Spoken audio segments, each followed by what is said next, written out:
मरी सारे मालिक हेले मन मानुनी पोषा कुकुरर निजर मालिकर पाद तले ही बसी रही सेमिति ना हलुछि ना से जागार उठुछि से एमती मालिकर मृतदेह तले बसी रही। हाँ दर्शक बंधु एपरी दृश्य समस्त को चकित करिछि ताठारो बेसी आश्चर्य करिछि कि कुकुरटीर मालिक प्रति थिबा अतुट भल पाइबा को देखि आमे समस्ते जानिछंती पशु मानक मध्यरु कुकुर हेउछि सबुठु विश्वस्त प्राणी जे कि तार मालिक को केबे भी धोखा दिएनी मालिक पाई निज जीवन देथिबार बहुत नजीर रहिछि जेमेति मृत्यु परे भी तार मालिक को झुरी हेउथाय आ एठी भी ठीक समान चित्र देखिबा को मिलछि। कुकुर तार मृत मालिकर मर शरीर पाखरु जीवाकू जमा भी राजी हेउनी।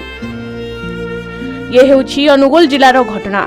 अनुगोल टाउन थाना अंतर्गत रानीगोड़ा पोखरी निकटरे मालिकर मृतदेह ठाब करा जायथिला आ सेतिकी बेले देखिबाकू मिलिला ए दृश्य।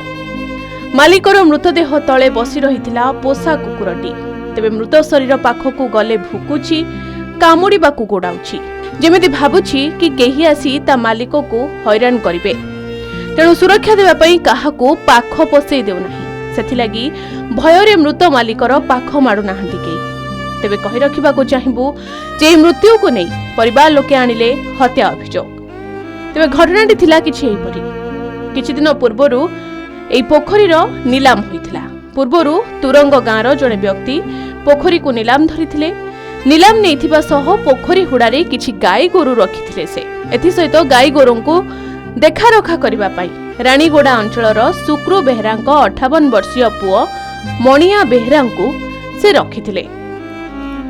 पोखरी नीलाम हेबा परे अन्य जने मालिक पाखकू पोखरीटी चलीगला तेबे नीलाम नेबा दिन ठारू गतकाली पर्यंत मणिया सेठारे गोरु मानकू देखा रखा करुथिले आ पाखरे रखिथिला ए कुकुरटी जेमिति कुकुर सहित तांकर निबिड़ बंधुता होई जायथिला।